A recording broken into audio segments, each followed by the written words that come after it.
இல்லை அவர் எனக்கு ஒரு விஷயம் கேட்டிருந்தாங்க. அதாவது என்ன பிரதர் வந்து இந்த வீடியோ மிஸ்லீட் ஆகுற மாரி இருக்கு. ஸோ அதனால வந்து எனக்கு வந்து ஒரு கிளியர் கட்டா வந்து ஜஸ்ட் எக்ஸ்ப்ளனேஷன் மாரி இது ஒரு ஃபேக்கான விஷயம் அப்படிங்கிற மாரி போட முடியுமா? நான் தெளிவா சொல்லிட்டேன். சார் அப்படி போட முடியாது. என்ன நடந்துச்சுங்கிறத நான் சொல்றேன்.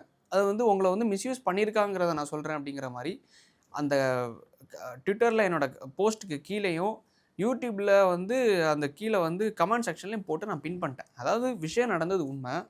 மதன் கௌரி அவர்கள பெயரை யூஸ் பண்ணி மிஸ்லீட் பண்ணியிருக்காங்க. இது மாரி பல இன்ஃப்ளூயன்சஸ் யார் யாருக்கு குடுத்தா, யார் யார் வந்து பேசியிருக்காங்கங்கிறத வந்து ப்ரூஃப் பண்ண வேண்டிய இடத்துல நான் இருக்கேன். அந்த இடத்துல நான் ப்ரூஃப் பண்ணுவேங்கிறத வந்து தெளிவா நான் பேசியிருக்கேன். மதன் கௌரிய யாரும் இந்த இடத்துல கோத்து விடாதீங்க. வீடியோ ஃபுல்லும் பாருங்க. மதன் கௌரி வந்து இதில இன்வால்வ் ஆயிருக்காரு. பணம் வாங்கிட்டு பேசியிருக்காருங்கிற மாரி நான் பேசல. வீடியோ ஃபுல்லும் பாருங்க. அவர வந்து யூஸ் பண்ணியிருக்காங்கிறத நான் பேசியிருக்கேன்.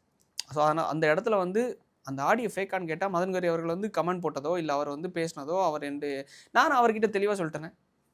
போலீஸ் அதிகாரிகள் வந்து அவங்க அவ்வளோ பெரிய டெக்னாலஜி வச்சிருக்காங்க. நாங்க பேசினது என்னன்னு அவங்களால எடுத்துக்க முடியும்னா எடுத்துக்கட்டும்.